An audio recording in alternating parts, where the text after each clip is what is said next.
You're listening to episode 48 of the Comics Pals. We're a group of comic book journalists and friends who record a podcast together because we don't talk enough about comics in our daily lives. I want you all to stop what you're doing and try to imagine what the Punisher Skull person looked like when they were alive. Like an alien. Oh, dear God. That's unsettling. That's pretty good. Never thought about that. That's what Phil brings to the show, guys. Deep thoughts, deep thinking. He asks the real questions. Exactly. Provocative. Yes. And that's what we're known for being here on the Comics Pals. We're nothing short of provocative. We talk about all the things that a lot of other people shy away from. I don't even know. Like Phil. Like Phil. We're the only show to have its own Phil. That's true. Since we are being so provocative, I'm pretty sure the government is trying to cover up all the missing Punisher skulls out there. There's a whole race of Punishers out there, I think, that were once alive. Actually, They're all gone. I do want to say that it's been a pleasure to do this show with you guys. It's been real. Are you dying? We all are, actually. Today is actually September 23rd, 2017, which is the last day of life on Earth. I don't know if you guys have heard about this, but planet Nibiru is actually crashing into the Earth today. So be with your loved ones today. And it's been nice. The Comics Pals has been real nice. But you mean the show's not even going to post? Yeah. Well, no, absolutely not. I mean, we're just doing this. So aliens in the future will definitely hear this. Like, this will be the first thing that they hear, and they will know what humans were like through our podcast. Wow, we better do a good show then. That's the plan. Zip, zap. Where was Marco? So we've got a big show planned for you guys today. We're going to be talking about DC Comics and Doomsday Clock a little later on, and we're going to talk about whether or not Doomsday Clock is going to make or break DC Comics' recent success. But before we get to all that stuff, we've got a lot of other things to get through, including telling you guys where you can listen to the show. So we are on iTunes. We are a 5-star rated podcast on iTunes. We are very, very proud of that. And we'd like to continue that tradition. So reach on over to iTunes and drop us that 5-star rating. We're also on SoundCloud, where a lot of you guys do listen to us, and we appreciate that very much. So you can leave us a like wherever it is that you listen to this show, whatever podcast hosting platform you choose. We are also all over social media at the Comics Pals, so you can reach out to us on there. We accept all sorts of things. We accept tweets. We accept donations. We accept money, cash, video games, comics. I like Jean Grey statues personally. I actually don't have one, so if you want to send one of those my way, that'd be sweet. We are also on YouTube, where you can leave us a like if you're watching this on YouTube, a comment about anything we talk about in this or any other episode. You can subscribe to our channel, which helps us out a lot, and be sure to share the show with your friends. Last but not least, if you want to write to us, you can write to us at thecomicspals@gmail.com. So I've got a really interesting buy or sell for you guys. So since we are talking about DC and Watchmen's worlds colliding a little later on, and everyone seems to think that that's a bad idea, the buy or sell this week is, which story idea would you prefer to see? So you choose one, the other that never exists. Won't happen. The combination of DC and Watchmen, or Marvel and Star Wars. So when I say Marvel and Star Wars, I mean their worlds colliding, not just Marvel publishing those comics. No, I'd rather Watchmen and DC. Don't touch my Star Wars. Get your grimy hands off my Star Wars. Yeah, no, I have to agree. That's not a crossover I want to see at all. And as much as I don't want to see DC X Watchmen, like, we're going to talk about it a little bit later, but every time I hear Geoff Johns talk about it, I feel a little bit more comfortable with it. So, like, it should be okay. I definitely, like, a Marvel Star Wars crossover is just like, unless it's in the context of a Kingdom Hearts game, that's a nightmare to me. That could be really fun in Kingdom Hearts. Yeah, like those. Sign me up. Put both of those on the table. But otherwise, no. Please, God, no. Okay, Phil. Oh man, you make it sound like it's a challenging comparison, but it's like good X good or bad X bad. And for me, I want good X good. So DC and Watchmen. You're a piece of trash. Did you just sit here and say that both Marvel and Star Wars are bad? At this point, they are. Oh, I can't even address that. Phil, the most contrarian. I mean, Star Wars used to be good, and so was Marvel. That was a once upon a time ago. Thank you, Disney. Once upon a time. Honestly, I'm desensitized to it at this point, you know? So DC and Watchmen, seems like there's a lot of potential there, and we'll talk about it later, but I am quite excited. A lot of people have been talking about the potential of a Marvel Star Wars crossover this week, and it's really weird to me just because I don't see the through line. I don't see the connective tissue other than Disney. Well, I see some. Go on. Okay, picture this. Anakin Skywalker, episode 2, has to fight the Sandman, his greatest nemesis because he hates sand, because it's coarse and rough. And it gets everywhere. And it gets everywhere. that was good, Phil. That was solid. Does a lightsaber cut through adamantium? Almost That's certainly. the question. Now we have to Marco. find out. Now, oh my God. All right, well then I'm going to buy on that then. You know what? No, I changed I my wanna mind. find Let's do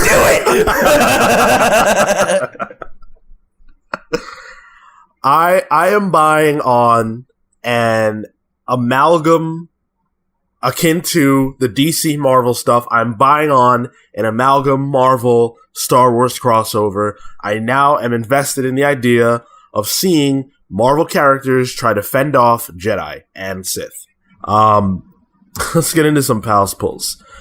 So these are the books that are coming out this week. You're listening to this on a Monday or Tuesday or Wednesday. These are the books that are dropping that week. So these are the things that we're interested in, and hopefully you guys will also be interested in, and you can share yours with us by reaching out to us in all the aforementioned ways that the Comics Pals are accessible. Don't call my phone. So from Marco, we've got just text me. Yeah, that's acceptable, but respect the fact that I may not respond to you. So from Marco, we've got Grave Trancers #1. What's that? It's a book being published by Black Mask. Ever since I started reading the Space Riders books, Black Mask, also by Black Mask, I've kind of been trying to support that. I guess that publisher. They're really good. They're putting out some really interesting stuff, and I really like the art on this one. It looks really horror focused, so I'm looking forward to picking this up. Cool. From Phil, we've got Absolute Justice League hardcover. Now, I have a question for you. Is this an omnibus? No, not quite. Sometimes DC just does absolute editions of specific stories. For instance, they did Batman Year One, which is, oh boy, is that like 8 issues or something? 6 issues. It's not long. 4 issues maybe. I think it's a 4-issue maxi. But regardless, this is just volume 1 of the trades. The first, I guess, 6 issues. This is the origin one. Yeah. And they've been using that as a tentpole for their Justice League expanded media stuff lately. Like, they made an animated movie off of it, presumably making a live-action movie loosely based around it. And they're making an absolute edition of it. And, while I'm not crazy about the story, I do like Jim Lee's art quite a bit. That's a reason enough to buy it. So, when you buy an absolute edition, what justifies the purchase price? Okay, so it's printed on archival paper. It's on larger, I forget the dimensions, but it's much larger, so the illustrations are much more magnified. And it really benefits a really talented artist. Like, I have Final Crisis, All-Star Superman, and Green Lantern, Green Arrow, Hard Traveling Heroes in Absolute Edition form. and that's that's Frank Whiteley and Neil Adams, at least in two of them, and J.G. Jones, all in larger archival paper quality art, which is exceptional because those are three really, really good artists. Here you have Jim Lee, who's one of the best in the industry. And then usually in the back of the Absolute editions, there's a lot of scripts, art, and writer's notes. There's a lot of extra context. It's really just like, if you really love a story, an Absolute edition's like the best way to own it for a specific story. Cool. Might pick that up. So from Pete, we've got Saga number 47 and Rat Queen Special Orc Dave number 1. These are books I've talked about time and time again on this show, so I don't want to say too much about them, but they're both great Image books. They've been going for a while. If you haven't checked them out, I highly recommend them.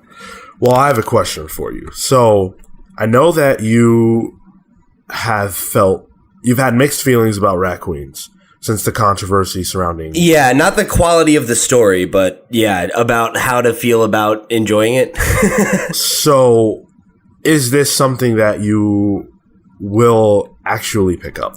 Yeah, I because I talked about this when the book came back in, I want to say it was March, I think.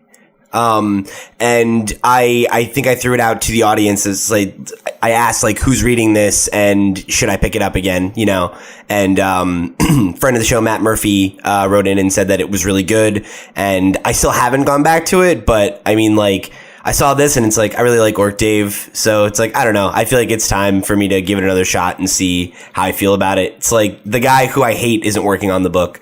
So as much as I'm like upset about what happened with Tess, like she herself said that she doesn't want people to not read the book. So I'm going to give it another shot. And, if I'm enjoying it, I'm going to enjoy it. That's fair. I miss reading it. It's like it was my second favorite comic to read every month up until it stopped being printed and then all this happened. So I think it's time. It's very understandable. Hope it's good. Yeah, maybe I'll report on it next week. Yeah. And then from me, this week, it's all about Marvel Legacy number 1.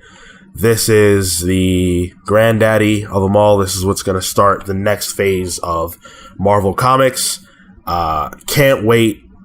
We're getting a big return in this book, a massive return.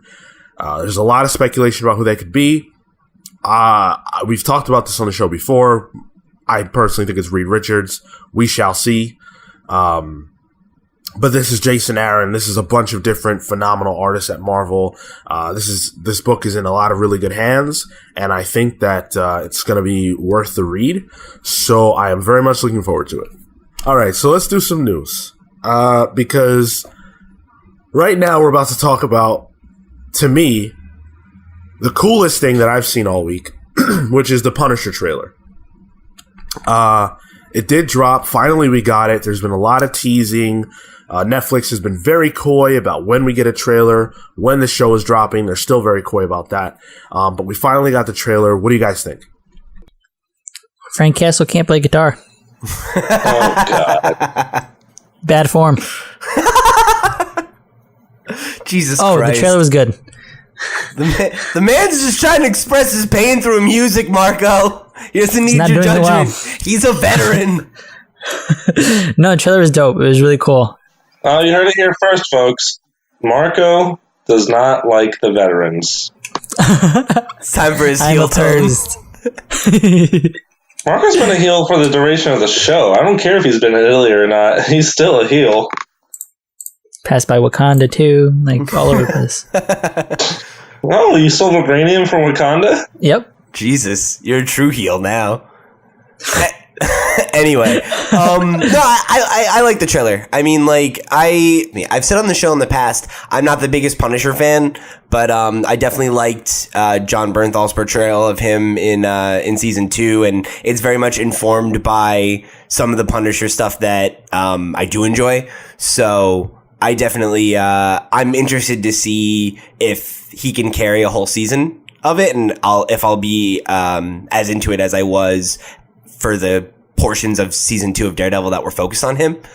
But, you know, I'm definitely looking forward to it. You know, I've liked all the Netflix shows that have come out, at least to some degree. So I'm sure there'll be something for me here.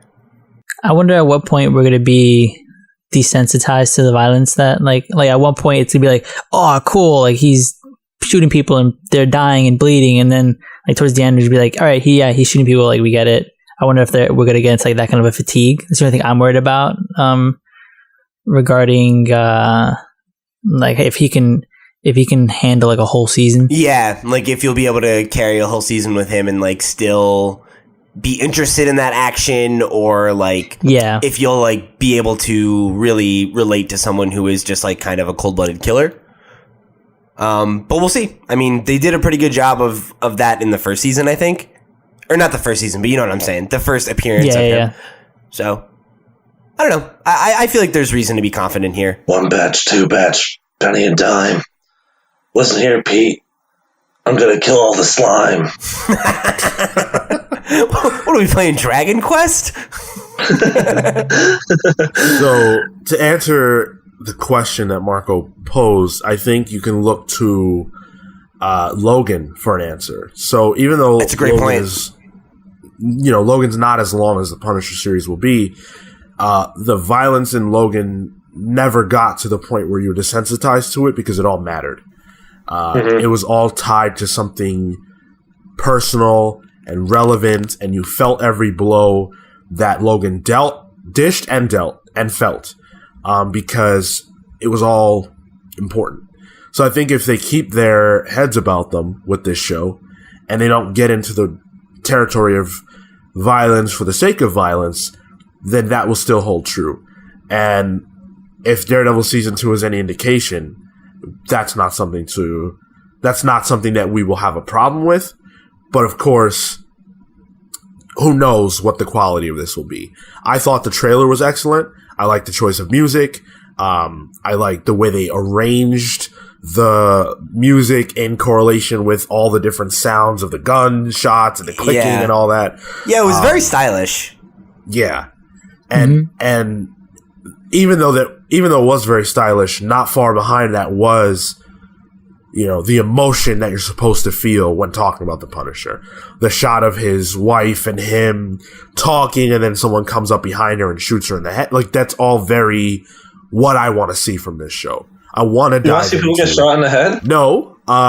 Yes, but for reasons. I want to see the emotional resonance of those murders.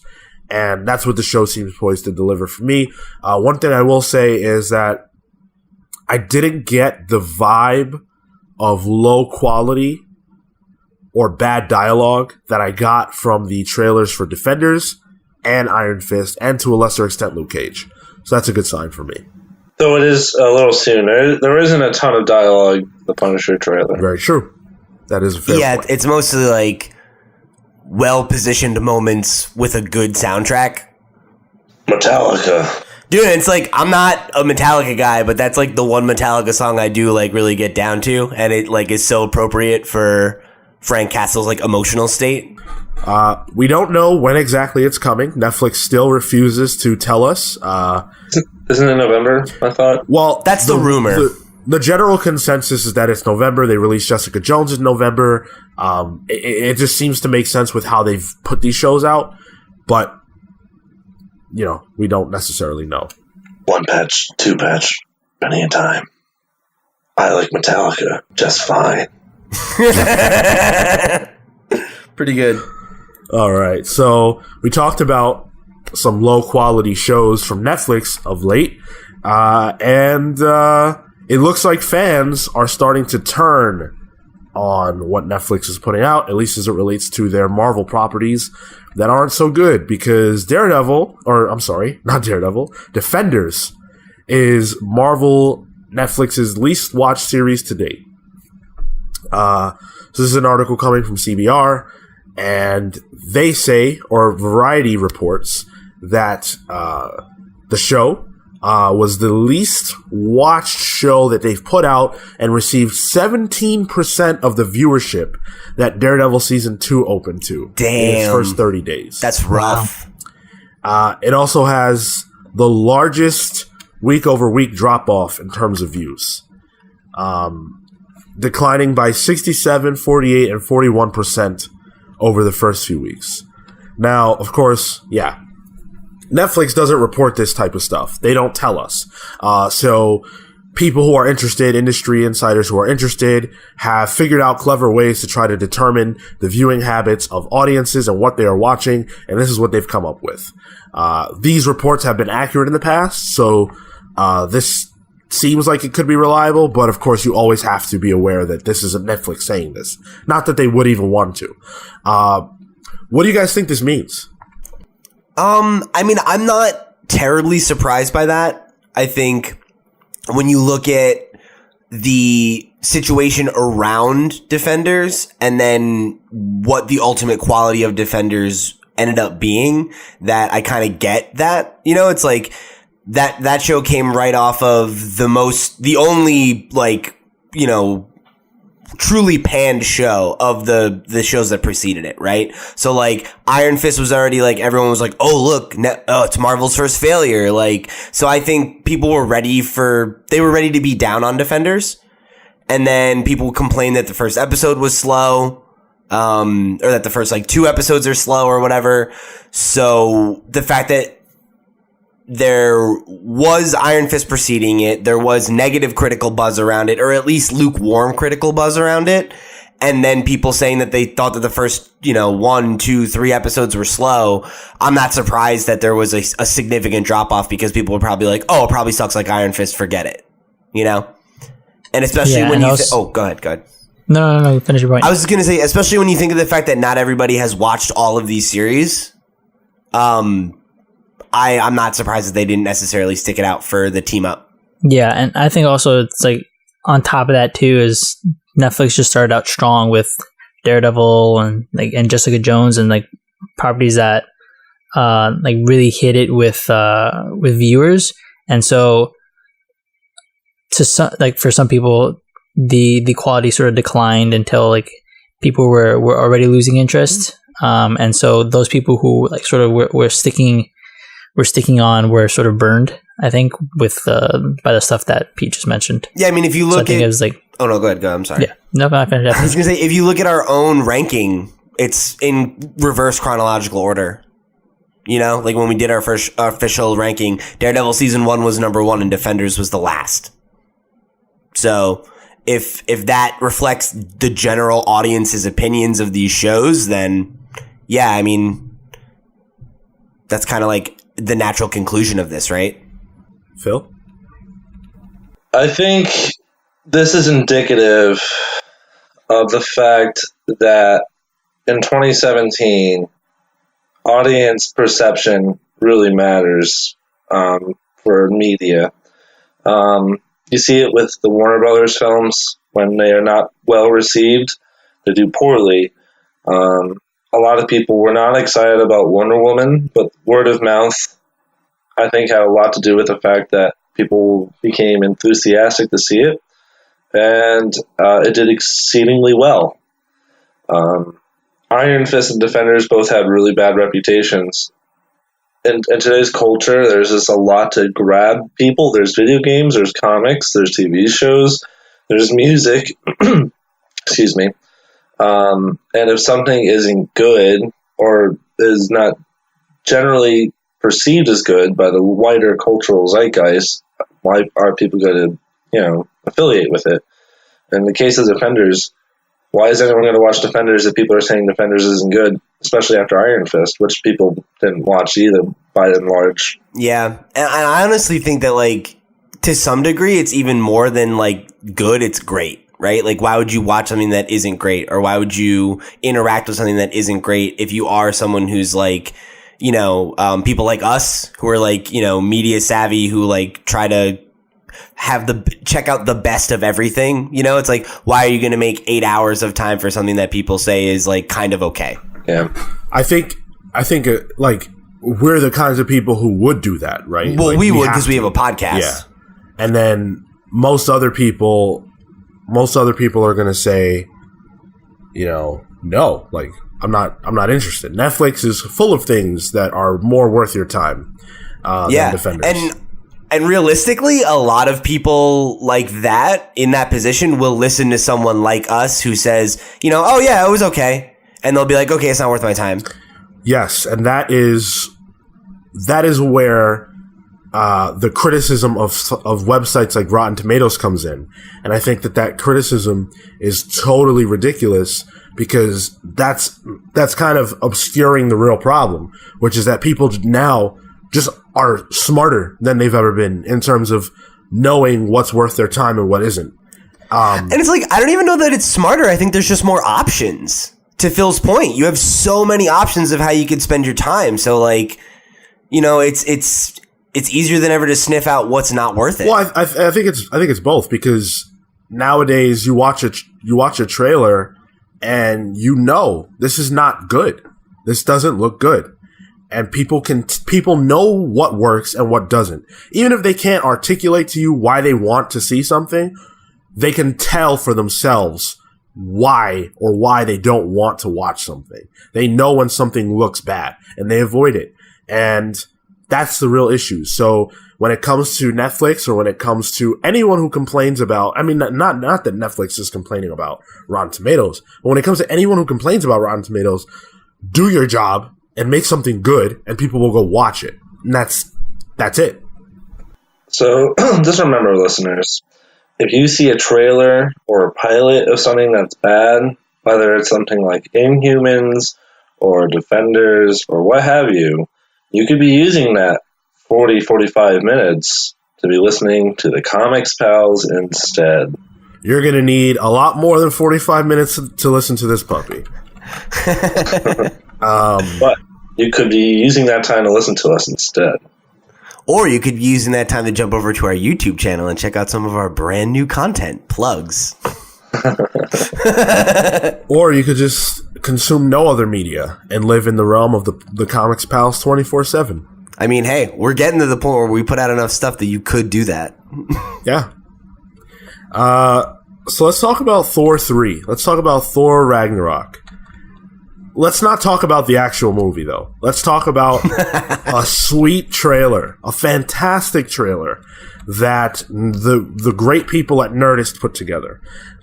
So Thor Ragnarok has a lot of kind of 80s retro stuff in it. It kind of has that vibe. But what if Thor Ragnarok was actually made in the 80s? This trailer basically gives us a look at what that would be. And it's fantastic. What do you guys think about this? Were you laughing as much as me? Oh, yeah. I got a huge kick out of it. It was better than the actual trailer, frankly. In what sense? Like, instead of being this, like, catering to, like, nostalgia, this like, pandering, if you will, where it's like, remember the 80s? Do you like Guardians of the Galaxy? You're gonna love Thor Ragnarok. Led Zeppelin music. Instead, it's like tongue-in-cheek, actual 80s style trailer, and it's done really well, and it actually presents like the narrative and storytelling of the movie. And it's like, shit, this is how trailers used to be made. They used to be made well.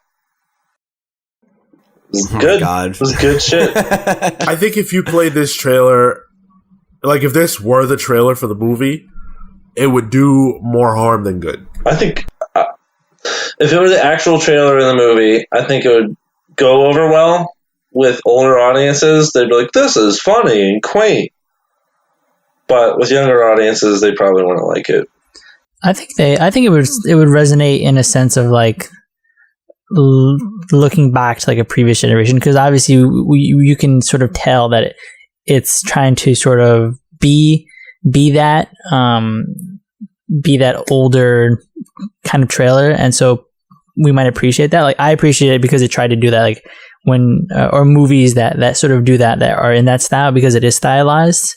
Like Kung Fury is one of those. Like it you know, we're receptive to it because it is of a, I guess like now like a bygone age. You know, it's like almost 40 years ago. So yeah, I think it specifically speaks to people our age because we're young enough to have been like, we touched up against that culture, that time in history. you know, because of when we were born. Like, I remember having VHSs and stuff that had trailers like that, you know? So, like, I get the joke. I'm in on it, even though it's not like, it's nostalgic for me in a different way than it would be for people who are like 5 or 10 years older than me, you know? But like for kids that are, you know, in high school now that have been watching the Marvel movies since they were, you know, like little kids, I don't know that it's going to necessarily do anything for them.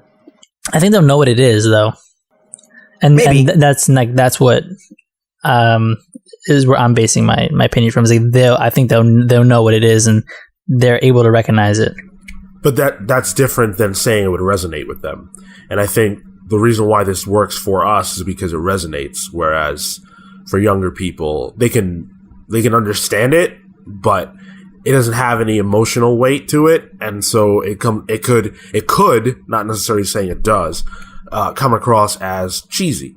And that's why this obviously isn't a good way to sell a movie. And I think for a lot of the people, they would like, there'd be like there are visual gags and stuff that they wouldn't understand. Like, I think they would look at like the thing that's like, you know, it was the distortion of the video to make it look like a VHS. Like, they're not going to know what that is, you know? And I think assuming that they would shows that we're out of touch with young people, you know?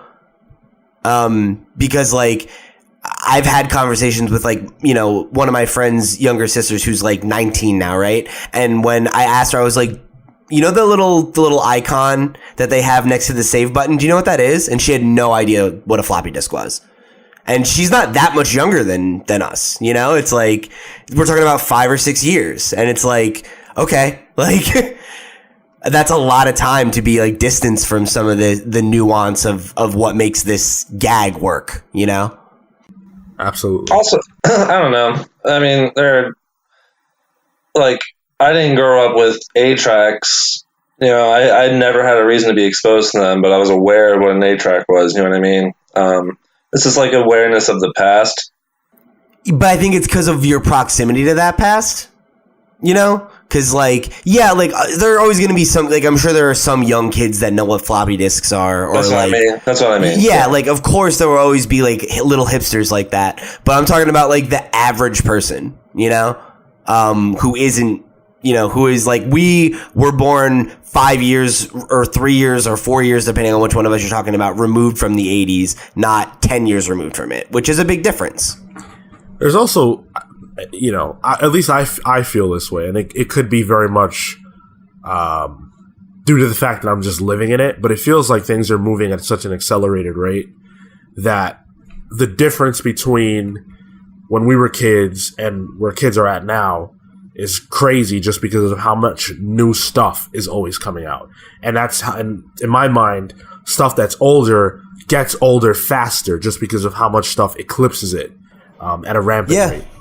I think you're totally right. You know, I think like when we were younger, I was exposed to a lot of media from the 80s because I was born in the early 90s, and it was like still around, and it was like more cartoons were in syndication for longer, or like, you know, you would get like, I had tons of 80s movies on VHS and stuff like that were made like, you know, years and years before I was born, but were still things that were like semi-relevant to kids my age, you know? And I don't know that it's like that as much anymore. And like, maybe we just don't know because we don't have kids, and we don't know kids. But like, I feel like when you look at how much stuff that was available to us as kids and all the shit that's been compounded on top of that, like, I know that there are still kids that watch cartoons that were on when we were kids because they're on Hulu and shit like that, you know? And you see moms and dads talking about that stuff online. You make a good point. We're not in touch with kids, so we should talk to someone who is in touch with kids. Mr. Old Man Stan, what do kids like these days? You know, Phil, I'm glad you asked that question. And I think the one thing that I know that kids will always like is superheroes. Thank you, Stan. I'll see you guys next week. Bye, Stan. Thanks for stopping by. So, we've all seen it. It's a really fun trailer. You guys should definitely check it out for yourselves, and judge for yourselves. The reason why we're talking about it is just because it's kind of just a fun, nice thing that the Nerdist boys did, and just and girls, boys and girls, absolutely. Children of all ages. Just worth checking out. Now, though, we're gonna get into the real meat, because the greatest news ever was announced this week. The biggest news ever. I know what it is. I know you know. What is it, Marvel Marco? Comics. Oh, wait. I want to hear what Marco thinks it is. is resurrecting Jean Grey. Not the young Jean Grey. Not giving me some shitty little teenager. Oh my god. We're talking about my Jean Grey. We're talking about the Phoenix. We're talking about the greatest comic book character of all time. I am over the moon excited about this. This is why, no matter what else Marvel does, I will always love them. Because, at the end of the day, Marvel knows how to please me. This is pleasing me. This is the best. At the end of the day, Marvel knows how to please me. They only killed her for 20 years, but finally Guess she's what? back. I wasn't alive when they killed her. So, for me, that's okay. That's okay, because now, she's back. I don't know for how long. Speculation is that it's going to be for just a 5-issue series, because the series is called Phoenix Resurrection. That's where she's coming back. It's going to be, basically, she comes back for a reason. That reason is not known yet. And how will the X-Men react? Obviously, the world is very different since she died. Even the major players in the X-Men world are different. Current timeline, Wolverine is dead, Cyclops is dead, Professor X is dead. So how does Jean Grey react to that? How does Old Man Logan react to seeing Jean Grey? How does young Jean Grey react to seeing old Jean Grey? There's just a lot of interactions that are going to be very interesting. This is a book that's coming from Matthew Rosenberg and Leinil Yu, so that's some pretty good talent. And the book's coming out on December 27th. So That's my birthday. there you go. What a perfect birthday gift for you, Pete. I'm going to gift you that. You said December, right? Yeah, December 27th? absolutely. Yeah, wow. Cool. Sean, I really thought the big news you're going to be dropping was the rumor of Greg Capullo going to draw Swamp Thing. But it wasn't. So in my head, I was like, oh, okay. But, I'm a biggest fan of Joan Grey as much as the next guy, but Excuse me? but Excuse me? but I don't really care much. Really? That's cool. So I included a particular topic in the show this week that I could remove. Oh The power's here, buddy. no! Joan Grey. What's her name? I need to hear I'm an that. Omega level mutant, Marco. Say her Okay? name, say her name. Marco, Yeah, what's her proper name? Jean Grey, Daddy. Thank you. Oh man, this turned into a 50 Shades of Grey thing real quick. That's how we like it. What's the safe word? Phoenix. God, why? So, do you guys just want to briefly say how excited you are for this? Sean, I'm palpably excited. I'm sweaty. Nice. Me too, dude. My knees are weak. My mom's spaghetti is on the table already. It's coming out on my birthday. That's ridiculous. 3 days after Christmas, right? Yeah. Yeah. What a late. 2 days. Oh my God, that's an amazing late Christmas gift, right, Phil? Mm-hmm. We're all just gonna get a wrapped copy of this fucking book. Yeah. Yeah, absolutely. Since we're going to talk about Doomsday Clock later in the show, they should do a Jean Grey clock where it's like, how long will it be until they kill her off again? Never. I don't know if you realize this, but she was dating Captain Marvel in the afterlife. It's going to create a lot of tension. I don't know if you realize this, but the Phoenix dated Odin way back in the day. Like the entity? Yeah. Dear humble bird. What the hell? We all know Odin likes birds, dude. Don't be weird about it. I love the feeling of thy cloaca. Oh, God. Well, now you You took it way too far. you're taking this to a point where I'm uncomfortable. even I don't want to talk about this anymore. So instead, we'll talk about what's coming to HBO, which is a Watchmen TV series. Now, we talked about this a few months ago. The rumor of Damon Lindelof working on a Watchmen television series for HBO. At the time, Damon Lindelof said he had never even spoken to anybody at HBO about the prospect, but now we have confirmation. HBO has pulled the lid off it. THR has confirmed this, and Damon Lindelof himself did post an Instagram image of Night Owl's ingratitude statue that was in a writer's room. HBO president Casey Bloys had this to say about the prospect of a Watchmen series. I don't want to talk too much about it, but Damon is thinking about it in a way exactly as you describe it. The description is to follow, which is, how do you take the material and derive it from a TV show without making it a literal translation? So we know it's coming. It's inevitable. How do you guys feel? Actually, I wanted to take an opportunity to read a comment that we got on our Instagram when we posted about this news. So this actually comes from a friend of mine, Casey Henricks, who writes in and says, any speculation on format? So far, we've had the animated comic broken up into chapters, the full-length movie, which is probably not nearly long enough to capture the breadth of the Watchmen. Maybe now we'll get 30 minutes an episode, but how long will they stretch it? I guess it's a 13-episode miniseries that's an hour long a piece. Well, 12, right? Or 12, sure. Yeah, that's what I would hope. To me, that's the way to do it. And like have it made with the choice that it's only going to be one season, you know, that it's going to be a mini series and it's going to be excellent and stand on its own 2 feet. And if they want to break it up into 2 seasons, 6 and 6, great. But I think I want to see them decide on how many episodes it is from the start, commit to that many, write that many, and then do them. You know, not have it be, oh, that was really good. Let's stretch it out and get into some of the before Watchmen stuff. And, you know, let's see how long we can make this last because it's a success. So what concerns me here is that Casey Bloys said, without making it a literal translation. So what does that mean? To me, that means it's not going to be similar to the Watchmen film, in the sense that the Watchmen film tried its best to stay close to the source material. It's not going to literally take what's in the comic and put it on screen. That's what that means to me.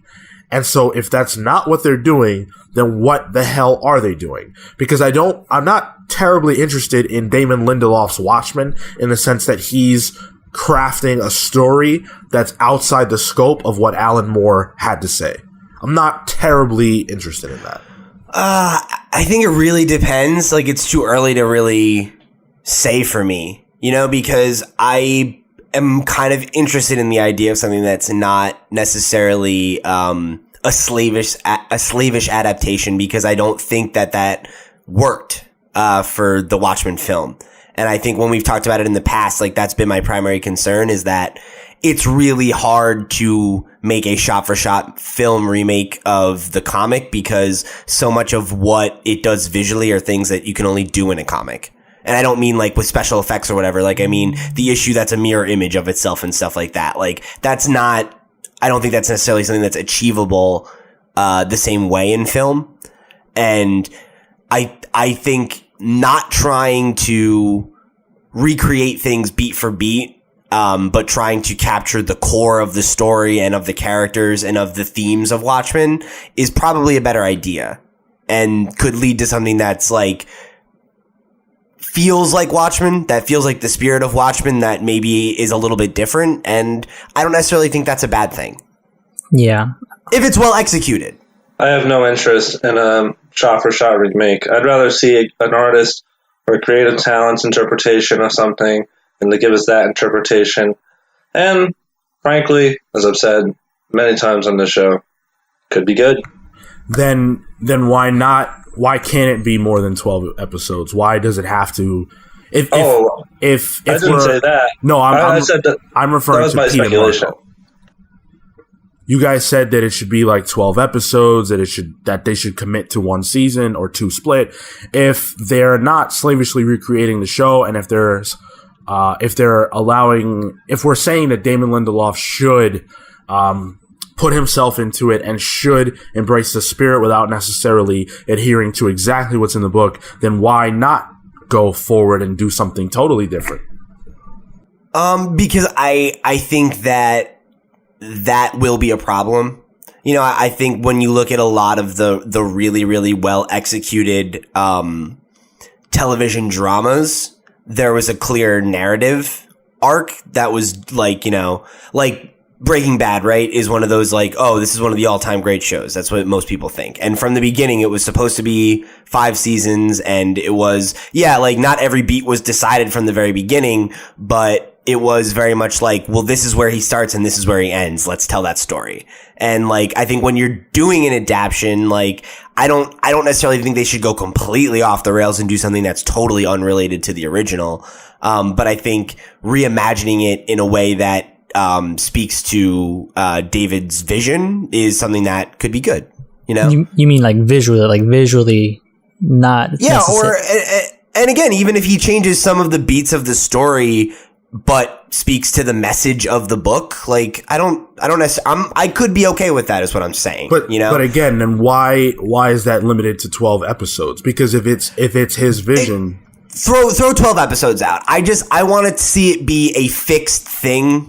Like, and if they decide that's 3 seasons, if they decide that's 5 seasons, like whatever it is, that's fine. I don't want to see it turn into what most television shows do when they're a big success, which is like what we're seeing with Game of Thrones right now, right? Where it was supposed to have ended this past season, but they broke it up into 2 seasons so that they could make it last for another year and still have Game of Thrones as their big show. And like, that is great for HBO financially. It's really shitty and annoying as a fan. And I don't want to see like, and granted, HBO doesn't usually do this, but they did it with Game of Thrones, and most other networks do it with any show that lasts for more than 5 or 6 or 7 seasons and still has ratings. They'll put it on until it sucks. Breaking Bad. I don't want to see. Go ahead. I'm sorry. Breaking Bad actually did the same thing, and Sopranos did a very similar thing. Yeah, I know Breaking Bad did the thing where it split up its season as well to extend the broadcast length. And that's the kind of thing I'd like to see them avoid, you know? And I get it. That's the business of television. I'm not criticizing them for doing it, but I would rather see Watchmen be a tight, well-executed miniseries than a potentially bloated 5 season, 6 season, 7 season epic. Cause I don't think there's enough there for that. There is enough to make a really, really, really great 12-hour series, you know? Well, at that point, the question of is there enough there for that is based around what Damon Lindelof can come up with, right? Because yeah, that's fine. At that point, you're saying that we're only using Alan Moore's story as a roadmap rather than a guidebook. Yeah. Or a Bible. Yeah, that's great. So yeah, you're totally right there, right? Like if he delivers me 5 great seasons of Watchmen, I'm not complaining. But if you're asking me, what do I think? How would I want to see it done? What would I do? That's where I think is the best path forward to something that's quality and that doesn't, bless you, that doesn't like get away from itself. Or what do I think they are going to do? I think they're going to do like 12 episodes. They're like an hour long. That's like my guess. I think that makes sense. Okay. Marco, what's your final thought on what you believe they will do? Don't make a fart sound. I mean, I can't. I obviously can't say, but I know that I wouldn't mind it being either an adaptation or they try to redo like a shot for shot for me. Like for it, I'm at the point where it doesn't matter. I'd like to see Watchmen on the screen again. So I I don't mind it either way. Like I'm just excited for it and looking forward to whatever they can produce, so long as it is, it's so long as it does have quality. Cool. I would definitely agree with you, Marco. You know, like if it's a good straight adaptation, I'm okay with that. You know, like if it's just well executed and it really captures the feeling of Watchmen, like there's certainly nothing wrong with that either. I'm very surprised at how this conversation went. It sounds like everyone's coming around to my Fox perspective. Let's stop now. So Zack Snyder directed the Watchmen film, and obviously there are mixed feelings about that. He also directed Justice League and has been absent from all press surrounding the movie, and we talked about that last week. And now we know why. Because in an interview with Wired, Zack Snyder said that he hasn't been checking in on Justice League since he parted ways with the production. Oh. Yeah. He said that it'd be unfair in a lot of ways for him to get involved with Justice League at this point. And he also said this: I'm at a place where I feel excited about it and I'm happy for my guys. And I love these people that are working on it, and they're my family, and I think they're doing an amazing job. So that's kind of his stance on it. It's just interesting that he came out and said these things a week after it came out that he was not going to be doing any press at all for the movie, and that drew into question what the relationship was with Warner Brothers. So what can we take from this? I mean, I think it's becoming increasingly clear that his relationship with them is ending. And I don't think they're going to make that announcement until this movie's over. Or if at all.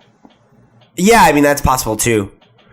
But I don't know. I assume we'll get an official announcement sometime after the movie comes out. That'll be like, oh, you know, we are so thankful for all the great work that Zack and what's his wife's name again? I can't remember either, but she's like a producer on like all the movies as well. But we're so happy for all the work that the Snyders have done on these movies and PR.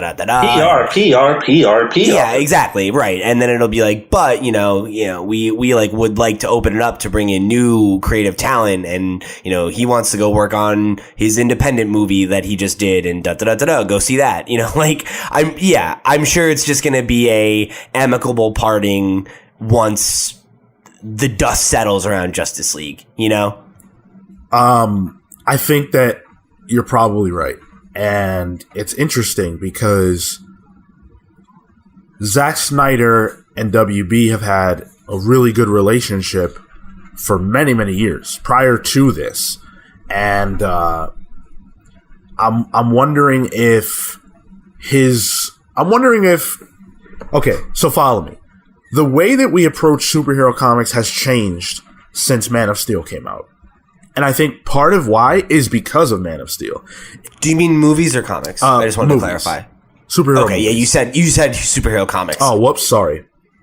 In the sense that now we don't necessarily always want to see a dark and gritty film, right? I don't think we wanted to then. Yep. I think the perception was that we wanted it. No. Yeah, it was. The perception was that that's what we wanted because of how well the Dark Knight trilogy did. Yeah, I think I'm with you. I think you're right. But like movies like Avengers came out at like that time, Iron Man, these weren't grimdark movies. It was just Warner Bros. Like, we made a really good movie in 2008. Let's try to do it with everything. Okay, and that was their perception of what we wanted. And we've seen how dumb Warner Brothers has been. Absolutely. And so I think that they've turned the corner and they recognize or feel that Zack Snyder, his vision, is more a part of the problem that they've been having than a part of anything that's going to help them moving forward. And that's unfortunate for him. But I hate to say this because I respect what he has done, but I think that's probably for the best.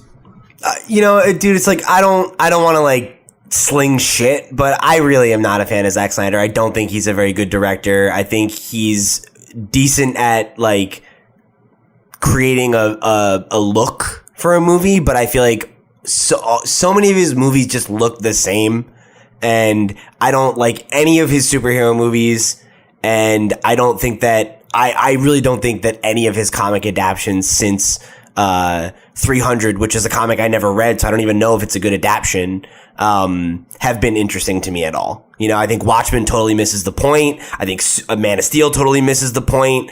BVS is a bloated fucking mess, and it doesn't seem like Justice League is going to be much better. I've never seen a movie of his I liked. I've seen all of them except Dawn of the Dead. Yeah, no, honestly, I'm kind of with you. Like, I really, like, even thinking about it, I don't really think that, I don't think that he was ever the right choice, and I think that that's become more apparent as time has gone on, and I'm glad that it seems like they're finally parting ways, you know? Nothing against the guy personally, I just really don't like his movies. Yeah, I mean, honestly, it's a situation where, what can you say? Zack Snyder did his best. I believe he did his best. I believe that he provided WB with what they said they wanted at the time. I just think that what they want now has changed, and yeah, I agree. Yeah, dude, I just feel like his stuff, it very much reminds me of how I feel about a lot of the comics from the 90s. You know, it's this very hyper masculine, kind of like, just like everybody is like a fucking hulking monster, and like they're always yelling and grunting, and it's just like very like, I don't know, like very grimdark and up its own ass a little bit, you know? And I feel like Wonder Woman is such a sharp contrast from all the other movies that have preceded it in this universe. I guess not necessarily Suicide Squad isn't necessarily like that. It's more just like, reminds me of Hot Topic.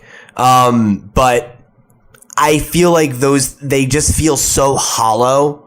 And like Wonder Woman is the first movie that came out that really felt like it had heart, and that it didn't feel like it was like pandering to someone, you know? And maybe the problem is they just weren't pandering to me, right? And Wonder Woman is in my wheelhouse. So maybe that's just them finally making a movie that aligns with my sensibilities, but it makes sense that they're making this change, you know? Like Wonder Woman is the one movie that was both critically successful and like wildly commercially successful for them, you know? Like all the other ones have made money, but they've been the butt of a joke. And this is the first like movie that they can hang their hat on that's actually good. So yeah, like I'm glad to see that they're getting with the program. The unit of measurement of how good a movie is how many memes can Phil spout about the Warner Brothers movie. And with Wonder Woman, I haven't had any. Zero memes. Zero memes. Speaking of Wonder Woman, congratulations are in order, because Wonder Woman has officially ended its box office run, both domestically and worldwide, with $819 million. Holy shit! Oh my god! But I do want to provide these interesting facts. So, here in the States, Wonder Woman made $411 million, and only 4 superhero films have beat that out. So, The Dark Knight Rises made $448 million. Avengers Age of Ultron came in at $458 million, and The Dark Knight made $534 million, and Avengers made $623 million. So Wonder Woman is in really good company with that. Wow, all of those are such good movies. What point are you making? Just shut your fucking mouth, Phil. I'm saying that most of those movies suck. Really? Yeah. You suck. Yeah. Not all of them, but most of them. Its budget was only $149. So that's a huge turnaround for them. That's a lot of money. But then, even if you take away just the superhero banner, it's number 20 on the all-time list of most successful films, nice. Which is incredible. If you look at it in terms of the global scale, it was just as profitable, but it didn't beat Spider-Man. But it did beat Independence Day, which is amazing. It beat Harry Potter. Is it? Yeah, I think so. Oh, you mean the original Independence Day? Yeah. But and the original Spider-Man. I wonder how that relates when you adjust for inflation, because like They do that. They do that? Okay. Yeah. When you're looking at like the highest grossing films of all time, they're always adjusted for inflation because otherwise, like Titanic would have been beaten out a while ago, probably. Okay. One thing that I did want to report that's interesting here is that the domestic total outweighed the international one, which is not typical, actually. Typically speaking, these movies obviously will do well here, but then once they're released into the wild, they do a ton more business. You look at Batman, Superman, it made 37% of its money here, and then 62% of its money elsewhere. And here it's like more, it's almost 50-50, right? It's like, but we're a little more in the States. For which movie? For Wonder Woman. Well, for Wonder Woman, I'm not sure how much. Oh, well, wait. So it made 819 total, 411 here, and then roughly the same. Yeah, roughly 50. Yeah, that's crazy. Yeah, that's pretty significant. I wonder why that is. Probably because Wonder Woman, her aesthetic is a lot more American than anything. That's true. And we saw how Captain America 1 did internationally. So there's that, and then also Wonder Woman outperformed because of the buzz surrounding it and the goodwill and it's the first really good superhero film with a woman in it, like that stuff mattered a lot more here, or with a woman at the center. That stuff mattered a lot more here than it might internationally. That's a good point. Yeah, I'm sure there are a lot of women who went to go see it who probably didn't go see any of the other DC movies. It was more of, I was talking to someone about this the other day, and Wonder Woman's success has more to do, I believe, with what it stands for than how good it necessarily was. I kind of think it's both. Like, because I think the fact that it is so good and the fact that it is also a groundbreaking film was just like why it was so monumentally successful, Like, it was definitely a really, like, big moment. Yeah, that's what I'm saying. The moment of the film is more important than the quality. I don't want to get into a whole, like, Wonder Woman debate. I don't think that it is as good as a lot of people say it is. I think it's pretty good, but I think it has some significant flaws, and I think it suffers from being the origin story. But it was important nonetheless, and that importance, coupled with the fact that it's a movie that you could go see and enjoy, is what made it. Yeah, I mean, I definitely was warmer on it than you were. I think, like, I don't disagree with the point you're making, I guess. I think it's just, like, I think the fact that it is that movie, right? That it was such a culturally important moment for a lot of, people, specifically women, that the fact that it was also good and, like, actually, inspiring in a lot of ways and stuff like that, and of a high quality, I think is what, propelled it to this. Because otherwise, I think it could have easily been a thing of, like, people would write it off because it was trying to be that, but failed. I don't know. That's probably in the top 5 best superhero movies of the 2010s. I would agree. I can't think of many that were better. Fair enough. So moving on, we did talk about the tone of the DCEU and how it's changing, and how Zack Snyder's kind of being pushed out. And it looks like Matthew Vaugn might be stepping in, because there's been a lot of rumor and speculation that he may be the director to tackle Man of Steel 2. So he had this to say in an interview with Collider. Weirdly, if I did do Superman, and I made the mistake of telling someone yesterday, I have spoken about it, and then wallop, I think my main take would be, it's really boring, but make a Superman film.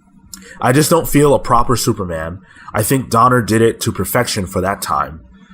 Just doing the modern, I want to do a modern version of the Donner version. Go back to the source material. For me, Superman is colorful, feel-good, heroic. He's a beacon of light in darkness. And that's what I think Superman should be. I said all the right shit. Yeah. Sounds good. Yeah. That's, of course, a stark contrast to stuff like Kingsman and Kick-Ass. Sure. He did First Class, and he did, and Kingsman is real as a film is very good, but tonally, I know exactly what you mean, and I agree. But I mean, based off his words and his seeming conviction, I mean, he has the right idea if he were to do it. And he's got chops. He's a good filmmaker. And like, if he's saying he wants to make a straight up Superman movie that's bright and colorful, and yeah, like, give him a shot. Fuck it. You know, like, it sounds like he has his head in the right place, you know? And like, I really like First Class and Kick-Ass. I think they're both really like good superhero movies. I think Kick-Ass specifically is pretty underrated. And like, you know, I don't know. I totally could see him doing a good Superman. I'm actually very intrigued by the idea of Matthew Vaughn's Superman, because one thing that, you know, we just talked about all these different movies he's made, and one of the things that's key among them is that he's got range. And he's not. Yeah, that's for fucking sure. Yeah. He's not making movies to keep, you know, saying the same thing over and over again, you know? If he's got a Superman movie in his head, and it's anything like what he just described, then I would love to see what he, you know, what he has to say about that character. Yeah, dude. And at this point for me, I just want to see a Superman that does go back to basics. The one thing that I will say that I didn't really care for is that he wants to make a modern Richard Donner Superman. That immediately flashes me back to Superman Returns, which was awful. I don't want to see a remake, a rehash, or anything like that. I want to see something unique and modern and that stands on its own 2 feet and that isn't aping something that came out 60 years ago or whatever. And I hope that that's not what he would do. I think there's such a big difference between aping it and getting what it got right again, though. And I think that's what he's talking about, you know? Because I think the problem with Superman Returns is that it's trying to be like that, but it's not good. It reminds me of like Schumacher's Batman, right? Like, it's like, oh, it wants to be like Adam West Batman, but it's not that. You know, it's a shitty caricature of that. At least it was better than Man of Steel. Disagree. And I definitely think that trying to distill the special sauce that movie gets right about Superman is not a bad idea. I think slavishly trying to homage it or recreate it, that's where you get into trouble. But you made the point. I don't think he's in the business of doing that, right? Like, you look at like his track record of what are the films he's the most famous for, excluding the fact that Kick-Ass and X-Men are both quote unquote superhero movies. Like, there's not a lot of similarity between all the projects that he's done, the settings that they're in, the way characters are portrayed. Like, he definitely has a lot of range and seems to be in the business of trying to do something new all the time and challenge himself. So, I don't know. I think I'd be really confident if we find out that this rumor is true and that he's our man. Like, yeah, let's fucking do it. I'm game, for sure. So, Marco. Yep. What are we talking about next? Something! Sean, tell us more about Jean Grey. Okay, cool. So, Jean Grey... No. We know now, courtesy of Greg Capullo himself, the man himself, that he will be drawing a Swamp Thing comic book next year. Now, of course, we don't necessarily know that that's going to be an ongoing. We don't know what it's going to be. But he was asked by a fan on Twitter what comic they, the fan, should frame in their room. And Capullo replied with the following tweet: "My first Swamp Thing issue when it comes out." That's a good reveal. Yeah. So that's really, really cool. Greg Capullo is one of the best artists in the biz. Marco, how do you feel about this? What are you thinking about this? I'm pumped. I've been dying for a revamp ever since the New 52 stuff. There was that mini from Len Wein and Kelly Jones, which was it was all right. So I'm looking forward to just getting some more swampy action. Marco, do you think it's going to be Snyder returning the Swamp Thing if Capullo is doing the art? I don't think so. I think that Snyder he's doing his stuff, and this is Capullo doing his own thing. I know that Snyder's a fan of the character, but I don't see him returning to it. Who do you think is going to write then? Or who would you like to see write? I guess. Who I'd like to see? Yeah, paired with Capullo. I'd like to see Soul come back just to finish off his run. I know he had a bunch of ideas that he had, and his run was actually pretty. It turned Swampy into like more of a superhero type, but it was still it was good. Or somebody who is just like straight up horror focused, like a Cullen Bunn or something. Who, although he doesn't do well with some superhero stuff, I think this character will play well with his sort of his style. This is cool though. Greg Capullo is one of my favorite active artists in the industry. Yeah, and his stuff, his early stuff from like on Spawn, if he can capture that sort of darker, grittier look, I think it'll work well on Swamp Thing. Yeah, I mean, I loved some of the Swamp Thing stuff, like what you were referencing, the New 52 stuff. I thought that was really great. And that's having no exposure to the character prior. I got to tell you, I haven't had a ton of interest in him since then. But this announcement is enough to get me invested in what they'll do. And then whoever the writer ends up being, although to be honest with you, I feel like, and I know I'll get flack for this, but I feel like DC's pool of super big names is not very big. I think it's kind of limited. In terms of their writers, and I'm just not sure who would do this one. I wouldn't want it to be like an older writer, like a Jurgens or there's another guy I don't like. I forget his name, but he was on Superman or something. Well, Jurgens is the one writing Superman. He's writing action. There was somebody else, but I forget. But like one of those like older writers, I don't think would be like a Giffen. I don't think it'll be. They can handle the character in a way that stays true to how it's been portrayed in the past. What about Jeff Lemire? I could see it. Yeah, I could too. I think that'd be good. It'd be quirky. His Animal Man was really good. Yeah, I heard. Yeah. I want to pick it up. Oh, you've not read that? No. Oh, man. Yeah, that's right up your alley, because that was happening during the Swamp Thing run, actually. Yeah, I have the tie-ins and stuff, but I don't have I haven't read the full run. Peter Milligan, maybe. Milligan? Okay, I can see that. Yeah. Dan Abnett, that'd be a really good one. Nah, I'm not a fan of Abnett. I think he was the guy I was thinking of.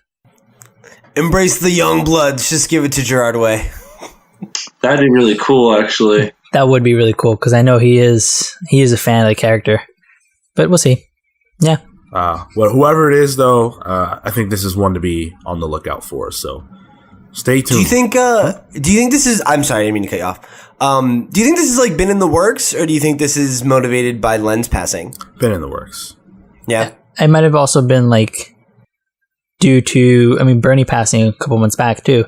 That's true. Hold on. I'm sorry. Sidebar here. On Jeopardy this week, the final question yeah, I saw. Was about Len. Mm-hmm. And it was like, which Marvel character, which comic book character was created by famous creator Len Wein that has like thick hair and claws? Something to that effect. And two of the responses in Final Jeopardy, one person wrote the Weasel and another person wrote the Badger. And I'm just thinking, like, if I'm a person that doesn't know anything about comic books, why would I think the Weasel or Badger? You know what I mean? These guys might be comic characters. Like, wouldn't you go through your head and think about, like, comic book characters that are famous, at least? That's mind-blowing. It's one of those things where it's, like, mind-blowing to me that, like, after 20 years of X-Men movies, that there's still people that don't know, like, Wolverine. You know, like at least at some capacity. So, haven't you heard of the misadventures of the Weasel? Yeah. And his arch nemesis, the Badger. I just thought it was crazy. Like, it's not obscure. Someone draw that up. I want to see that. Yeah, listeners, draw the weasel versus the badger. Sean, remember earlier when you said the world was coming in this weekend? Yeah. Well, I just got an important announcement from USA today. Nibiru is no longer colliding with Earth. The man who announced the end of the world is coming decided that it's postponed. Really? Yeah. It's great to hear. Oh, damn. Wait, is that I'm literally going... is that a true fact? That is a true fact. Breaking news. You know what that means, listeners? You get to hear this. That's right. Aliens are going to have to wait a little longer. To be fair, they're already hearing this. Maybe. Well, they are for sure because the end of the world didn't happen yet. But we don't know that. Listeners, you decide. You decide. Did you or did you not hear this episode? Well, I'm going to an end of the world party tonight, so I hope the world's still ending. Write in and let us know if the world ended, because from our position now, we don't know. So just let us know if the world ended, and Or write in and tell us that it didn't. yeah, did it or did it not end? If they do the Star Wars Marvel crossover, you know it ended. Hell's frozen over. We would be remiss to not mention the fact that today is Batman Day. It is? It is indeed. Today, Batman Day. September 23rd, is Batman Day. We've done a Batman episode, so that's why we're not, this is not a Batman-centered episode, but happy birthday, or I guess not happy birthday, but happy Batman Day.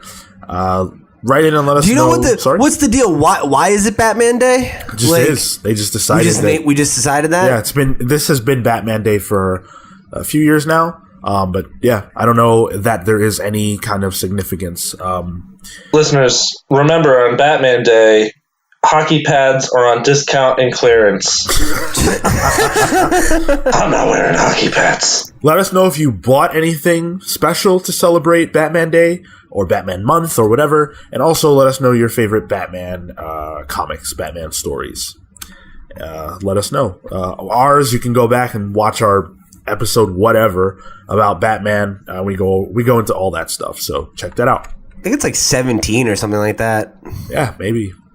But right now, we're going to talk about Doomsday Clock. Doomsday Clock is the DC event. It's the next event that's coming. Dark Knight's Metal is a thing still. These two events will be actively published alongside one another, but they have nothing to do with each other. Doomsday Clock launches November 22nd. And we've got a trailer, but it's more of just kind of Geoff Johns talking about Doomsday Clock. Now, we all watched it, and I want to start the larger conversation that we're going to have with this trailer. So the question that I'm posing this week is, does DC's goodwill, does everything that they've gotten right this year and the year prior hinge upon whether or not Doomsday Clock is good? No. Whoa. Hey, guys. All right, well, goodbye, everyone. Hot takes. It's almost like we've never done the show before. So, That's obviously, there's a lot of people who don't want a Watchmen DC crossover. There are a lot of people who think that if this happens, it's DC's jump the shark moment, and they can never return from this, right? Does it even matter if the event is good? Will people look at this and say, nope, DC screwed the pooch, I'm done with them, I'm not reading their comics anymore, or maybe they don't take that hard of a line, but they just totally ignore this event.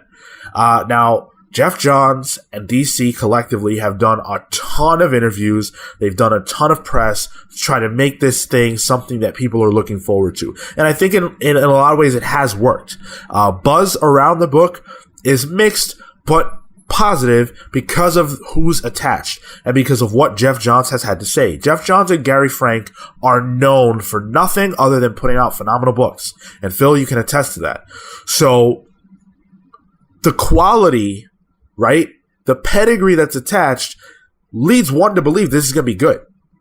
Everything that Geoff Johns has said sounds good. Everything that Jim Lee, everything that Dan Didio has said sounds good.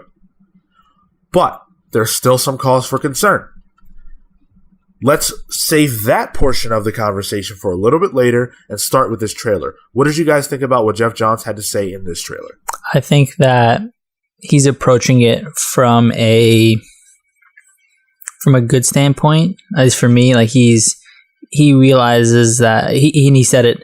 He doesn't just want a Dr. Manhattan Superman fight. Like he doesn't want to just clamor for we're crossing worlds and these guys are gonna fight, because that feels lazy and it's gonna come off as lazy, So when he mentioned that they're looking at it more thematically, they're trying to sort of merge ideas more so than fists.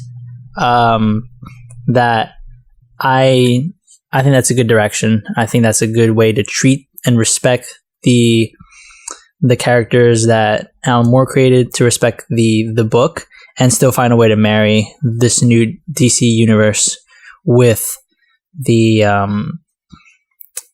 just with Watchmen. So do you think that the marriage of DC and Watchmen in this way is even something that they should be doing? I think when we first started reporting on this, I was of the opinion that they shouldn't, that you shouldn't touch the Watchmen stuff, but I don't remember who it was. It might have been Phil, who sort of made the point that though the books are on a pedestal, it doesn't mean that it doesn't mean they're untouchable. And so that sort of changed my opinion on it. And I mean, I think it's fine to do this. Like, I don't see any problems with it for me. Pete, your thoughts on Geoff Johns' words in this trailer? So I think every time I've heard Geoff talk about the book, I feel a little bit less uncomfortable about it. Again, if you want my opinion on if it should happen or not, I think probably not. I like the idea of something standalone being left alone. And I think like our need to just keep going back to things is like one of the things I see as a big problem in comics as an industry. But that being said, if Geoff has a story to tell and he is looking at it the way that he says he's looking at it, there's a really legitimate chance that maybe he'll be able to, do something new with these characters that is fresh and stands out on its own and doesn't exist in the shadow of the original. And if that's the case, that could be great. And I think he's, a creator that obviously has kind of like earned, I think, some trust from his readers. And, if this is really the story he wants to tell, like, who am I to say no? And it's like, ultimately, like, it doesn't matter if it's bad. Like, if it's bad, I won't read it, and it won't make the original Watchmen any less good. And I don't think it's really gonna be a thing that, like, upends DC's success, even if it does suck, even if it does jump the shark. Because it's like, whatever, they have so many things going on that are not related to this at all, So, do I want this? No, but I'm willing to give it the benefit of the doubt until it comes out, I guess. Like, we're this far along, and I don't feel as down on it as I did, to Marco's point, when it was announced, because of the things that Geoff has said and the way he said them. Phil? It's interesting because this is like a great magic battle. There are two symbols of chaos magic that are charged throughout the story of the Watchman smiley face splattered with blood and the Superman S, which are both charged symbols in magic. And it doesn't matter what cranky Alan Moore says or does and how many rituals he casts, it's happening. he can put all those rings on his fingers up his butt for all I care. As for all the people who are real negative on it, they clearly don't listen to this show, and they should, because we have objectively the greatest opinions in anything ever. That all said, it looks good as shit it looks really promising. So a lot of the things he was saying in the trailer were like, in light of everything that's happened globally, in light of the November elections in 2016, you look at Watchmen as a negative deconstruction of comic books as an art, as in a medium, in light of the Cold War era. I mean, it's like the quintessential Cold War comic book. That's really what it is. Sure. And he's juxtaposing that with the ultimate symbol of positivity, hope, immigration. I mean, Superman embodies everything that's positive about humanity, everything we want to be, everything that we are. He embodies the working class. Pull yourself up by the bootstraps. And they're thrusting that archetype in a world or an environment that's been deconstructed, hyper-realistic, and embodies all the psychosis of the Cold War. And to me, that's extremely interesting. It's extremely exciting. It's like you're juxtaposing how things should be, what we inspire to be, versus the way how things are perceived to be. And I'm real intrigued by that. Yeah, absolutely. And it's rare that you hear this kind of talk coming from the writer of a book. Just because, he's invested in this in a way that you don't always get this. You don't always get someone who's so attached to this book that they're willing to put basically their entire career on it. And that's what Geoff Johns is doing. He's staking his whole career on one 12-issue story. Because if this isn't good, then that's kind of it. Not to say that this is the last comic book story that Geoff Johns will ever tell. I'm not so sure about that. But if it's not good, then this is a black mark on a career that's been mostly positive. Yeah, pretty good, right? And so is it even worth that kind of risk? Here's what Geoff Johns had to say.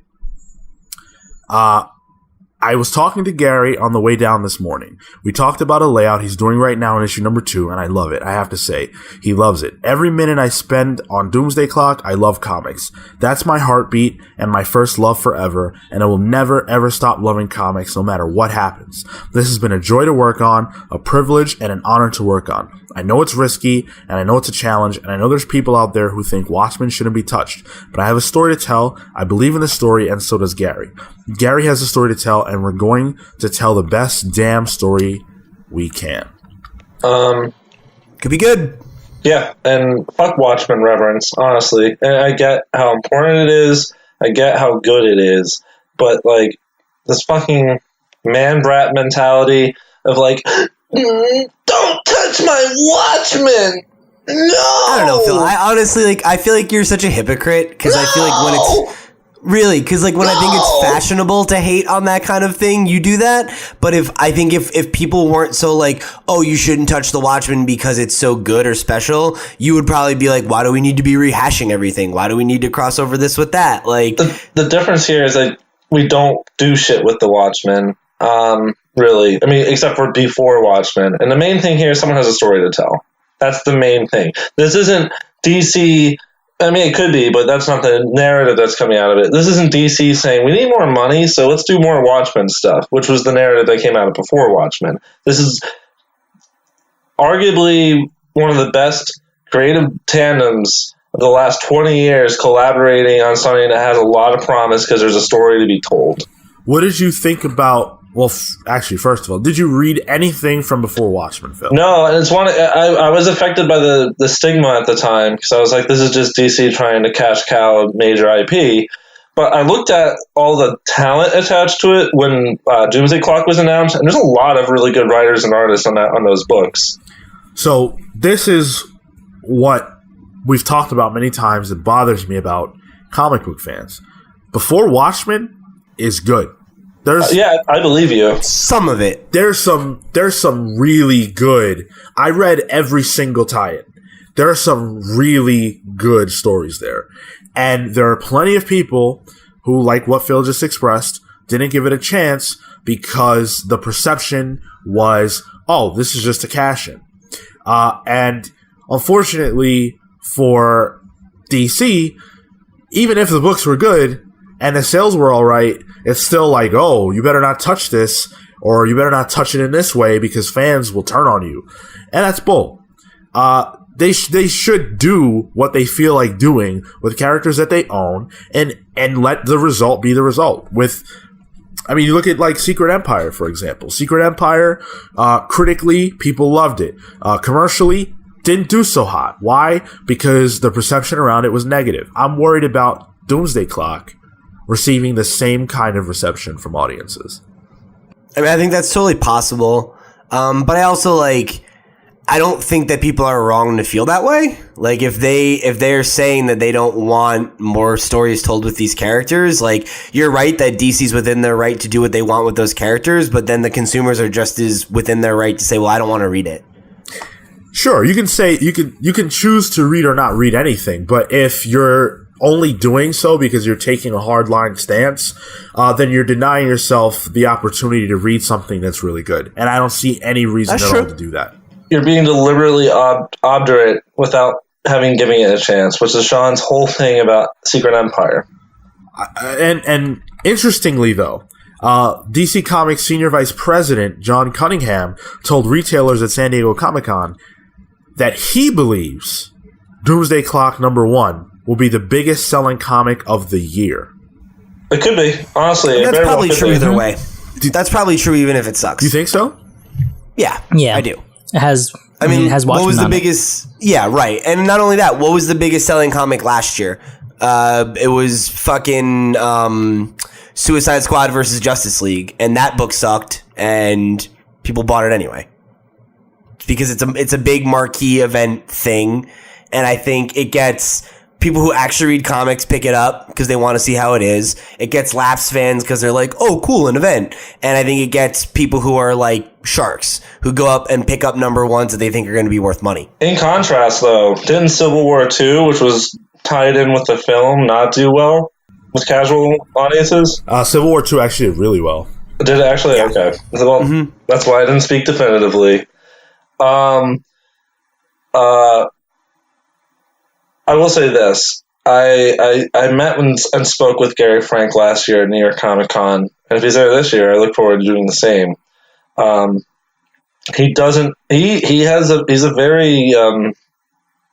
He's a very astute and critical eye, and I can't think of anything he's worked on that's bad. And he definitely enhances anything he's on.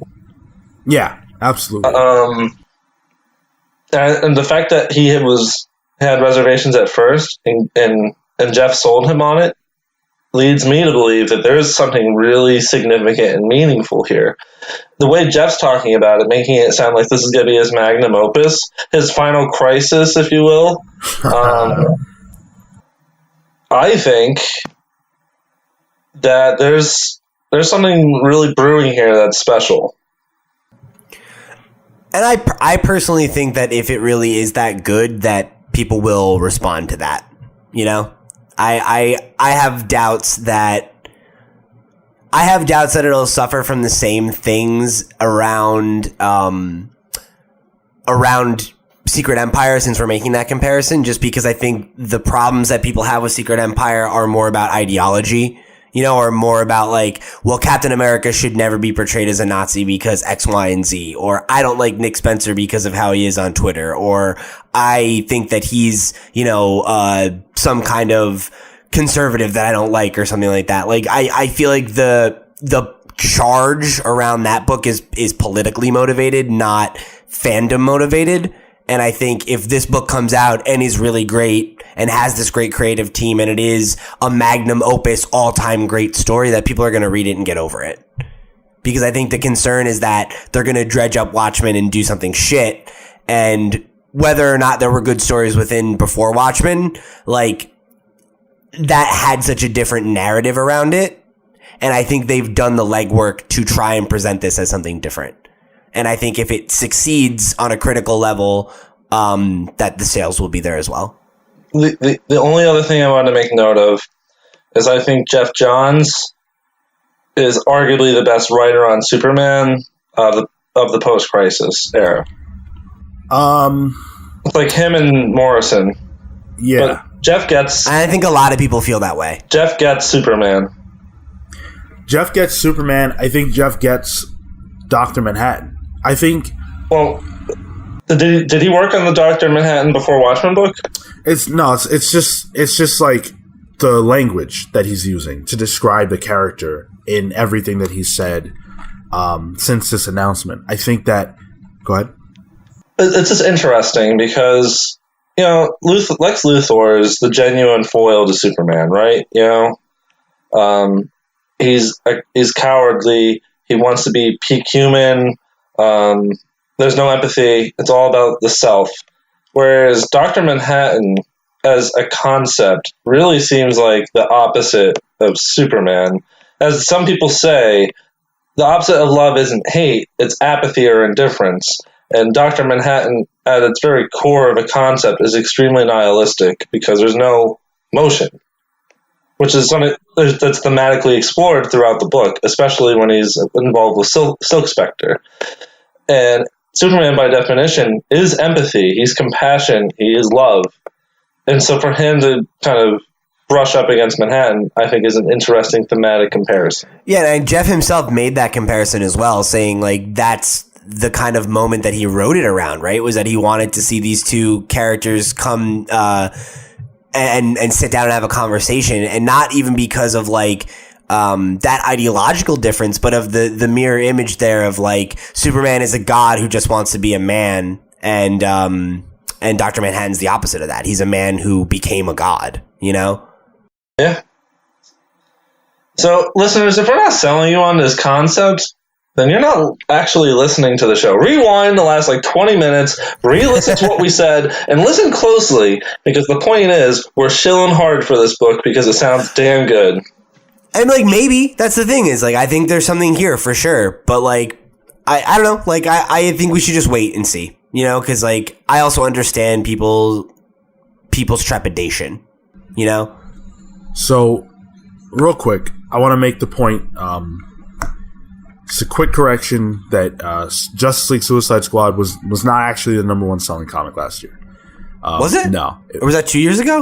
No, it came out last year, but it just wasn't the number one selling book. It was actually... You lied to me, Dirk Manning! It was actually Big Trouble in Little China / Escape from New York. Wait, really? Greg Pak's book? Was that by Greg Pak? Yeah. There you go. Good shit. That's boom, I think. Number 2 was actually Civil War 2. Number 1. So there's that.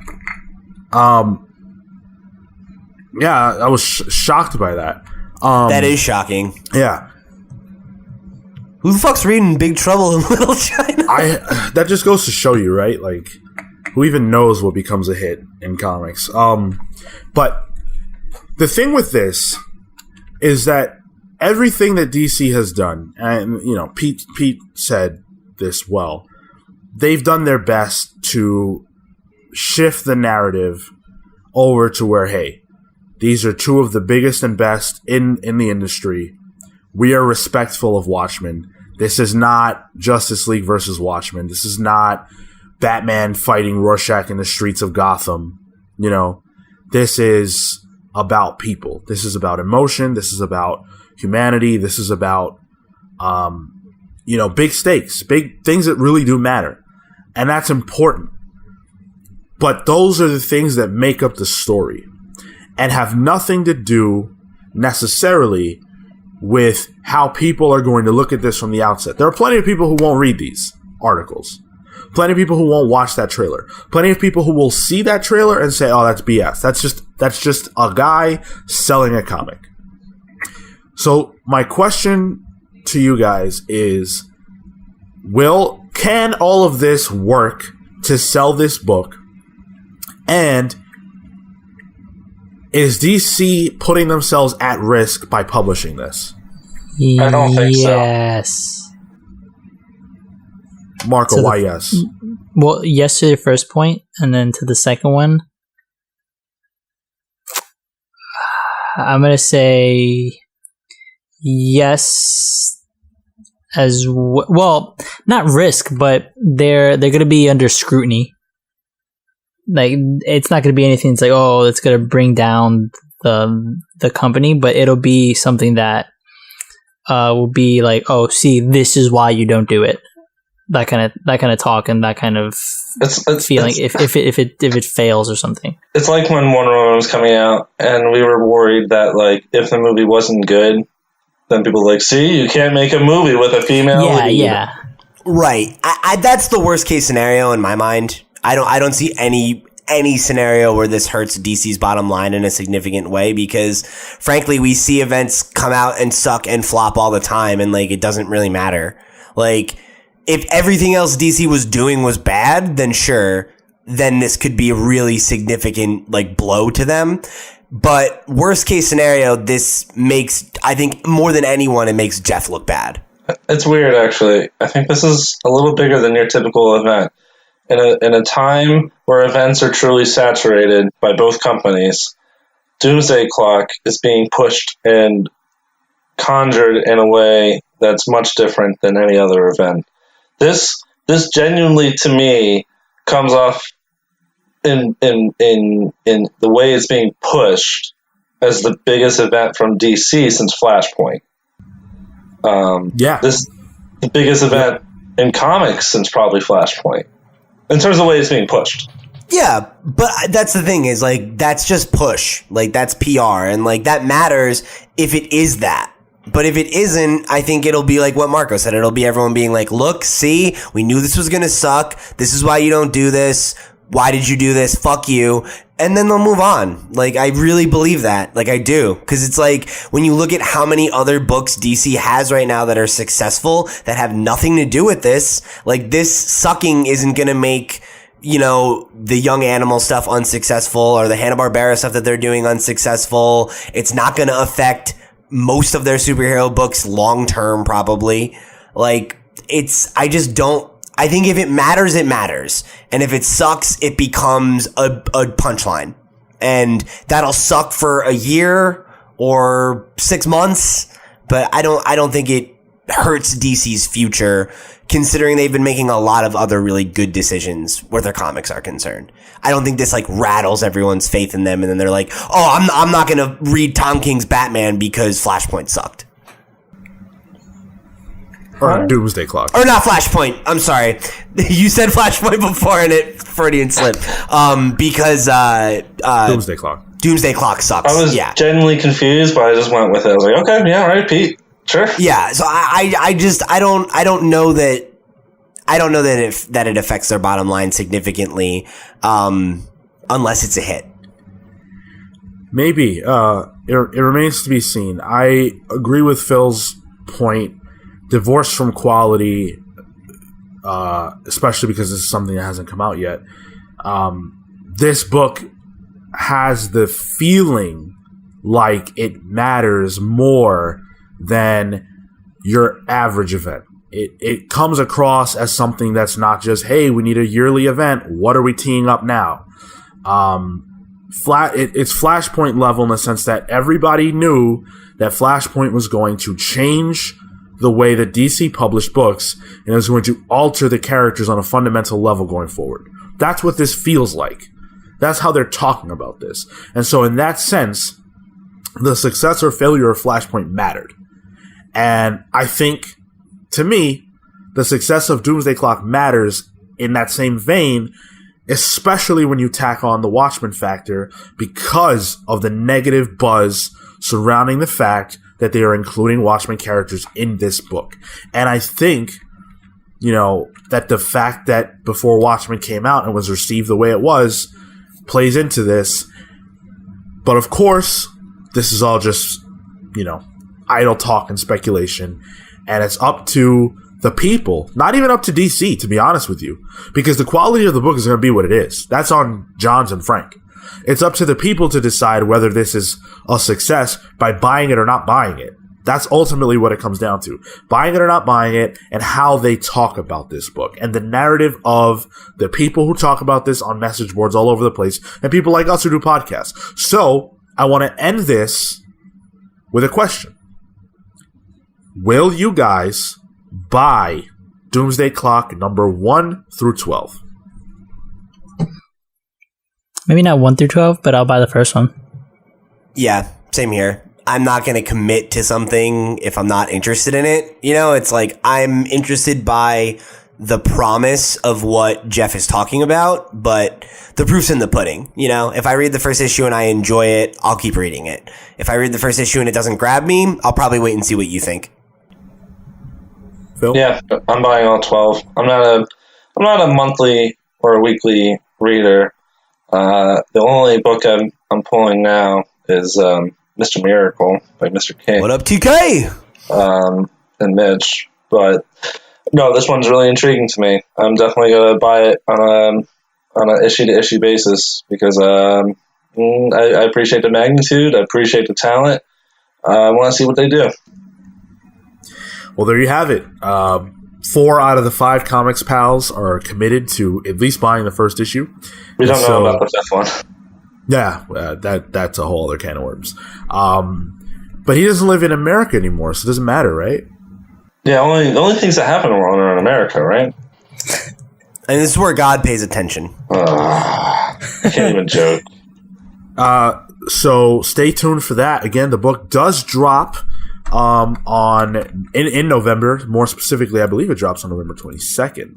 21st. Tuesday, November 21st, because they're releasing it at 11:57 on November 21st, which, nice. Of course, is very significant to the Watchmen comic because, of course, it's releasing at 3 minutes before midnight, or 3 minutes before midnight as the Doomsday Clock. That's the position of the Doomsday Clock. So I'm sure your LCS really appreciates that. Yeah, right. So if you decide you want to, they do. Yeah, I think DC's doing their best to make this something that will succeed on a financial level, at least for the very first one. And so if you're interested, go out and support it. I will do my best to make an 11:57 release because I am that rabid for this book. But I wish Geoff and Gary well. I wish DC well with this. I hope it's good. I hope people give it a chance because this can only be good for comics if it is ultimately a good book. And maybe, just maybe, this will change the hearts and minds of people who feel like Watchmen should be left alone.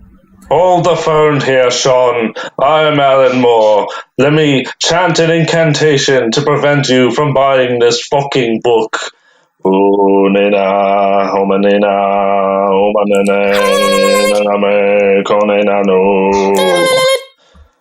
one will buy this book now. Back to you, Sean. All right, shitty Alan Moore. It remains to be seen whether or not you were right or wrong. And I'm interested. Wait, I think it worked. I don't like superheroes anymore. I'm not buying this book. Oh, wait. When did you like superheroes, Marco? That's fair. Yeah, thank you. So write in and let us know whether or not you are willing to buy Doomsday Clock and whether or not you think DC should just leave the Watchmen alone altogether. You can do so by reaching out to us on iTunes. While you're there, drop us a rating.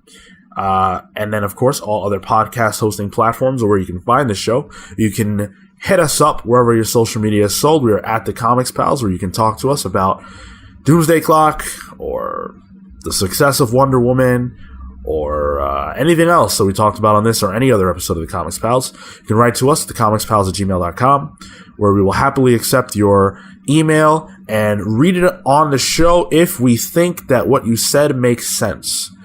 And if it doesn't, we probably will ignore you.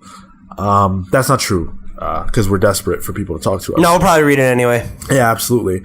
And then, of course, we're on YouTube, where there's lots and lots of stuff that you should be checking out. Pete's going to speak to this a little more when I pass him the baton. However, I do want to talk about our Let's Plays, which are just releasing, which, of course, Pete is heading up with our man Thompson. They're awesome. Do check them out. Pete will sell you more on those in a little bit.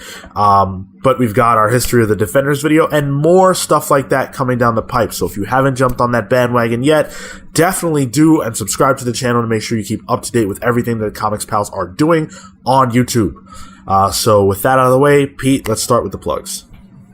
Cool. So like Sean teased at the top, you can check out some of our other shows. We've got some cool video game centric content. We've got the Video Game Pals, which posts tomorrow on your platform of choice. If you're watching this the day it went up anyway. And then, like he said, we've got Pals Play, which is our new daily Let's Play series where me and Thompson are playing video games Monday through Friday for your amusement. So we've been working really hard on this all summer. So please come check it out. Let us know what you think. Let us know what games you'd like to see us play. And what other content you'd like to see us try out. We're always game to try something new. And then if you want to get at me, you can find me at loud_Pete on Twitter and Instagram, and come talk to me about comics, games, politics, wrestling. Just kidding. I don't watch wrestling, but I'll definitely pretend. All right, Marco. You can find me on Instagram at woeismarco and on Twitter at woeismarco_. Come talk to me about some indie stuff like the Grave Tracers, Trancers. I already forgot the title. Oh, I'm cutting that out. No, you gotta keep that in. Okay. Yeah. Oh boy. And also don't forget to follow Kale. He is Toto in Tow. That's Toto. Ad nauseam. Did Sean die? Yeah, I think you killed him. Oh, go ahead, man. Yeah. Okay. So you can always find me. Shut up for a second, mortal. I, Alan Moore, have to plug my newest zine in the Aleister Crowley zine about sigils. If you read it, Doomsday Clock will never come out. Old man Stan, over to you. No, I chose to ignore him. Cool. That was a very, good no-sell because you didn't even look like you heard what he said. That was excellent. Okay. Thank you, Shitty Alan Moore. Phil, where can we find you? You can find me on Twitter and Instagram at Cyborg Bebop. And there you can, just reaffirm that I'm your favorite pal, which I already know. Not true. So you can find me on Twitter only at Sean Soapbox. Let's talk about Jean Grey because that's... And pirates. No. Jean Grey is a pirate. No. That's a horrible idea, pirate. dude. Why the hell would you put that out there? Hi, Sean. This is Pirate Jean Grey. Stop. Shiver team members. Okay. With that, we are the Comics Pal signing off. Take care, guys. Never do a Jean Grey impression again.